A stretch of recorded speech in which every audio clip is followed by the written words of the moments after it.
मराठी व्याकरण प्रश्न क्रमांक 1. खालीलपैकी कोणत्या वर्णामध्ये ह या वर्णाची छटा नाही?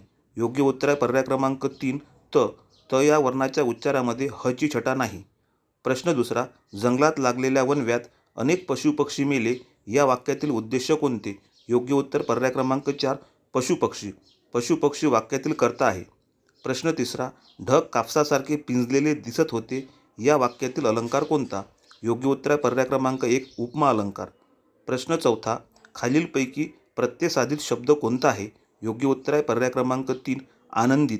यामध्ये ईत हा प्रत्यय आहे. प्रश्न पाचवा. खालीलपैकी अपूर्ण भूतकाळाचे वाक्य कोणते होईल? योग्य उत्तर आहे पर्याय क्रमांक 4. विजय प्रवास करत होता. विजय प्रवास करत होता या वाक्यावरून आपल्याला भूतकाळात प्रवास करण्याची क्रिया सुरू होती असे दिसते.